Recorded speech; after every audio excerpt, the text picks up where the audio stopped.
अपने सकारात्मक विचार साझा करने के लिए मैं प्रधानमंत्री कार्यालय का विशेष रूप से आभार व्यक्त करता हूं। फ्रेंड्स, आज हम भारत कनाडा संबंधों में एक नया अध्याय लिखने जा रहे हैं। प्रधानमंत्री कार्यालय का 1 वर्ष भी पूरा नहीं हुआ, पर हमारे संबंधों ने एक लाइट ईयर की छलांग लगाई है। पिछले कुछ महीनों में विश्वास बढ़ा है, स्पष्टता आई है और नया मोमेंटम बना है। और यह उस समय हो रहा है जब विश्व आर्थिक अनिश्चितता के दौर से गुजर रहा है, ग्लोबल इकोनॉमिक ऑर्डर दबाव में है। ऐसे समय में भारत और कनाडा के बिजनेस लीडर्स का यह मंथन हमारी साझेदारी का नया ब्लूप्रिंट तैयार करेगा। मैं आप सभी के विजन और कमिटमेंट का अभिनंदन करता हूं। फ्रेंड्स, भारत और कनाडा वाइब्रेंट डेमोक्रेसीज है, विश्व की 2 बड़ी इकोनॉमीज है, साझा मूल्यों पर आधारित सोसाइटीज है। डेमोक्रेसी, डाइवर्सिटी और डेवलपमेंट हमें नेचुरल पार्टनर के रूप में आगे बढ़ने की प्रेरणा देते हैं। आज प्रधानमंत्री कार्यालय और मैंने हमारे साझा विजन को आगे बढ़ाने के लिए एक महत्वपूर्ण निर्णय लिए। हम द्विपक्षीय व्यापार को $50 बिलियन के स्तर पर ले जाने के लिए निरंतर आगे बढ़ रहे हैं। हम जल्द से जल्द कॉम्प्रिहेंसिव इकोनॉमिक पार्टनरशिप एग्रीमेंट को फाइनलाइज करेंगे। लेकिन साथियों, सरकारें फ्रेमवर्क बना सकती हैं, पॉलिसी डायरेक्शन दे सकती हैं, परंतु उस विजन को रियलिटी में बदलने की शक्ति आप सब साथियों के पास है।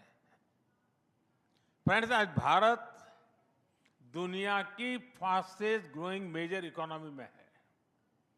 इस ट्रांसफॉर्मेशन के पीछे मजबूत डोमेस्टिक डिमांड, युवा पॉपुलेशन, लार्ज स्केल इन्वेस्टमेंट और डिजिटल टेक्नोलॉजी की शक्ति है। यह हमारी लगातार दौड़ती रिफॉर्म एक्सप्रेस का परिणाम है। पॉलिसी सिंप्लीफिकेशन से प्रोडक्शन लिंक इंसेंटिव्स तक, लॉजिस्टिक मॉडर्नाइजेशन से लेकर टैक्स और बैंक्रप्सी रिफॉर्म तक, हर क्षेत्र में हम ईज ऑफ डूइंग बिजनेस को मजबूत कर रहे हैं। फ्रेंड्स, जब भारत और कनाडा साथ खड़े होते हैं तो हम केवल 2 इकोनॉमी नहीं जोड़ते, हम कैपिटल और कैपेबिलिटी का एक इकोनॉमिक फोर्स बनाते हैं। हमारी कंबाइंड जीडीपी $6 ट्रिलियन से अधिक है, लेकिन हमारी असली शक्ति हमारे एम्बिशंस में है। इस साझा एम्बिशंस को आगे बढ़ाने के लिए मैं कुछ सुझाव आपके सामने रखूंगा। पहला, क्लीन एनर्जी। ये दोनों देशों की प्राथमिकता है। आज हमने न्यूक्लियर के क्षेत्र में सहयोग बढ़ाने का, यूरेनियम की लॉन्ग टर्म सप्लाई के लिए कॉन्ट्रैक्ट किया है। थोड़ी देर पहले हमें कामेको के सीईओ के सकारात्मक विचार सुनने का अवसर मिला। हमें small modular reactors, advance reactors और न्यूक्लियर वैल्यू चेन में मिलकर के आगे बढ़ना चाहिए। क्रिटिकल मिनरल्स में आज हमने रिजिलिएंट सप्लाई चेन बनाने के लिए कदम उठाए हैं। हम बैटरीज और एनर्जी स्टोरेज में कनाडा की इनोवेशन और भारत के स्केलिंग कैपेबिलिटी को जोड़कर आगे बढ़ सकते हैं। दूसरा क्षेत्र है इंफ्रास्ट्रक्चर एंड कैपिटल पार्टनरशिप। इस वर्ष के बजट में हमने इंफ्रास्ट्रक्चर के लिए $130 बिलियन का रिकॉर्ड एलोकेशन किया है। नेशनल इंफ्रास्ट्रक्चर पाइपलाइन के तहत $1.3 ट्रिलियन का निवेश हो रहा है। कनाडा के पेंशन फंड्स ने भारत में $100 बिलियन का निवेश किया है। यह गहरे विश्वास को दर्शाता है। मैं आपको भारत की इंफ्रास्ट्रक्चर ग्रोथ स्टोरी का भाग बनने के लिए आमंत्रित करता हूं। तीसरा, एआई। हम मिलकर जॉइंट एआई कंप्यूट कॉरिडोर्स बना सकते हैं। स्टार्टअप्स के लिए एआई इनोवेशन सैंडबॉक्सेस बना सकते हैं।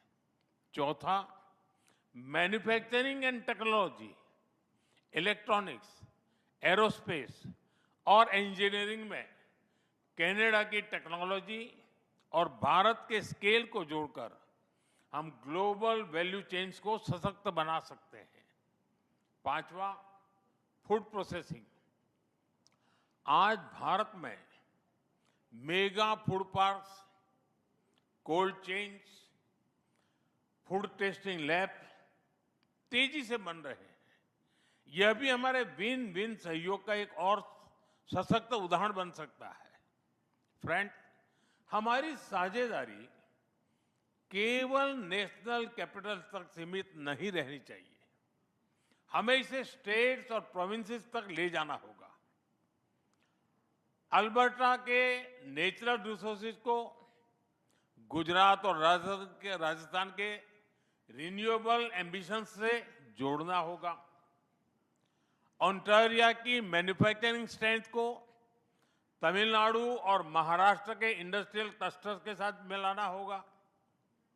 मॉन्ट्रियल के टेक इकोसिस्टम को बेंगलुरु और हैदराबाद के इनोवेशन हब्स के साथ इंटीग्रेट करना होगा। तभी हम इस साझेदारी को पॉलिसी से प्रॉस्पेरिटी में बदल पाएंगे। फ्रेंड्स, आप में से कुछ लोग क्रिकेट जरूर देखते होंगे। भारत में चल रहे T20 क्रिकेट वर्ल्ड कप में कनाडा को खेलते देख हम सभी का मन प्रसन्न हुआ। Just like in T20 cricket, with fast decisions, fearless talks and match-winning partnerships, India and Canada will shape the future together. इसी संकल्प के साथ मैं आप सभी को भारत की विकास यात्रा में शामिल होने के लिए आमंत्रित करता हूं।